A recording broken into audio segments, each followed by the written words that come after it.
Shalom anak-anak, salam unggul. Apa kabarnya hari ini?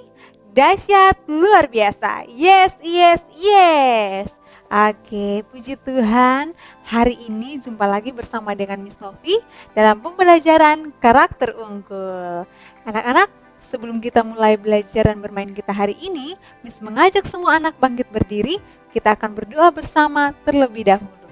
Berdoa dimulai. Tuhan Yesus, sekarang kami mau belajar. Tuhan Yesus memberkati kami. Haleluya. Amin. Oke, tetap kita tinggal berdiri. Kita akan sama-sama nyanyikan lagu Mars Genu.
Genu, taat, disiplin, bertanggung jawab, percaya diri. Yes, yes, yes.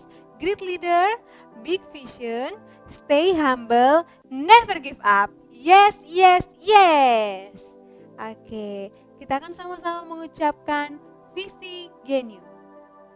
Menjadi pusat pendidikan dan pembentukan pemimpin unggul bangsa yang kuat dalam kecerdasan, iman, dan karakter.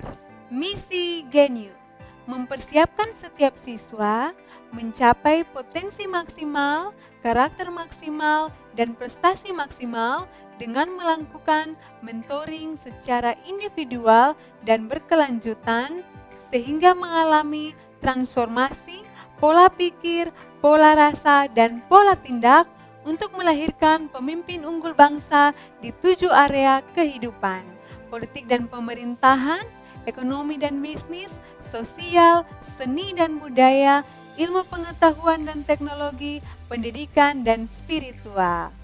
Nilai-nilai Genu, gentleness, excellence, nature, unity. Oke, anak-anak dipersilahkan duduk kembali.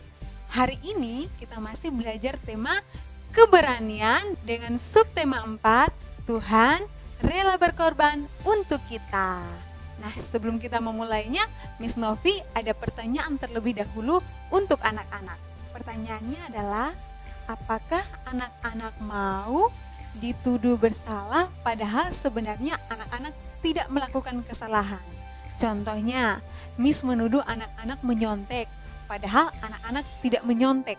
Apakah anak-anak menerima begitu saja atau anak-anak membela diri mengatakan bahwa anak-anak tidak menyontek sama sekali? Ayo, siapa yang mau menjawab?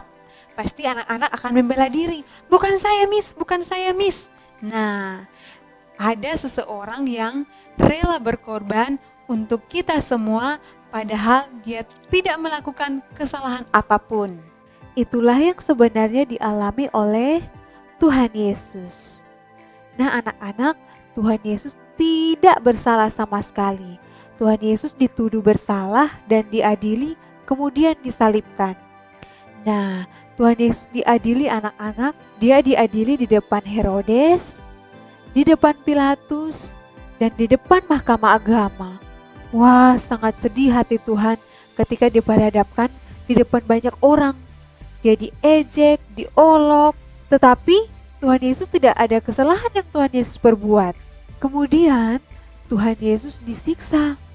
Anak-anak coba lihat, dia disiksa bukan karena kesalahan yang dia perbuat, tetapi karena kesalahan kita semua. Kesalahan Miss Novi, kesalahan anak-anak, semua kesalahan kita ditanggung oleh Tuhan Yesus. Tuhan Yesus rela disiksa anak-anak, bahkan Tuhan Yesus tidak membela dirinya sendiri. Bisa saja pada waktu itu Tuhan Yesus menghilang di hadapan banyak orang, tetapi Tuhan Yesus tidak melakukannya. Tuhan Yesus salibkan untuk apa anak-anak? Untuk menebus dosa manusia, menebus dosa Miss Novi, menebus dosa anak-anak yang seharusnya kita yang disalibkan, tetapi ditanggung oleh Tuhan Yesus demi keselamatan kita manusia. Nah anak-anak, mengapa Tuhan Yesus rela disalibkan? Siapa yang tahu? Karena Tuhan Yesus mengasihi kita semua. Tuhan Yesus mengasihi umat ciptaannya. Umat ciptaannya siapa? Miss Novi dan anak-anak. Umat ciptaannya yaitu kita manusia. Tuhan Yesus adalah orang pemberani. Dia sangat berani sekali. Bisa saja Tuhan Yesus menolak untuk dihukum karena dia tidak melakukan kesalahan, tetapi dia berani menanggung dosa manusia demi kebaikan manusia. Nah anak-anak, orang yang berani bukanlah orang yang menentang orang lain atau maju melawan orang lain. Nah, ada 3 ciri orang yang berani berkorban. Nah, orang yang berani berkorban adalah dia rela dan berani mengorbankan keinginannya. Yang pertama. Yang kedua, dia rela mengorbankan kesenangannya. Dan yang ketiga, dia rela mengorbankan kenyamanannya demi kebaikan orang lain. Nah, ini adalah sikap atau contoh orang yang berani berkorban. Nah, anak-anak, berikut ini adalah contoh berani berkorban untuk orang lain. Yang pertama, suka berbagi. Nah, kita harus suka berbagi dengan orang lain. Contohnya di kelas atau di rumah kita memiliki makanan yang sudah kita makan. Kemudian ada teman yang tidak memiliki makanan. Kita harus berbagi. Apa yang kita punya kita suka berbagi kepada orang lain yang membutuhkan. Contohnya kita cuma punya 1 roti. Kita sudah sarapan dari rumah. Nah, ada teman kita yang belum sarapan di rumah. Apakah kita mau berbagi dengan orang lain? Nah, sikap berbaginya adalah kita harus memberikan teman kita roti yang kita punya, walaupun roti itu cuma 1. Nah, itu adalah sikap atau contoh berbagi. Rela mengorbankan demi kebaikan orang lain. Nah, bukan cuma makanan, tetapi bisa juga pensil, alat tulis yang lain yang kita punya lebih, kita bisa berbagi dengan orang lain. Yang berikutnya adalah suka menolong. Nah, anak-anak, ini adalah sikap Tuhan Yesus. Nah, kita sebagai anak-anak Tuhan, kita harus memiliki sikap berkorban seperti Tuhan Yesus. Kita harus selalu bersyukur atas kasih Tuhan yang besar, sehingga Ia berani menderita bagi kita. Seharusnya kita yang dihukum karena dosa kita, namun Yesus mau berkorban untuk kita. Nah, apakah anak-anak berani berkorban bagi orang lain? Memang susah sekali untuk berkorban, tapi yang Tuhan Yesus ajarkan adalah kita harus berkorban demi kebaikan orang lain. Nah, sebagai anak-anak Tuhan, kita patut mengikuti contoh seperti Tuhan Yesus. Kita harus rela berkorban untuk orang lain. Baik anak-anak, sampai di sini dulu pelajaran kita. Semua anak kunci tangannya, kita akan berdoa bersama sebelum menutup pembelajaran kita hari ini. Kita berdoa. Tuhan Yesus yang baik, kami bersyukur buat pengorbanan-Mu bagi kami semua. Ajarkan kami untuk kami berani berkorban untuk sesama kami. Terima kasih Tuhan Yesus yang baik, memberkati kami semua. Kami tetap bersyukur punya Tuhan yang hebat.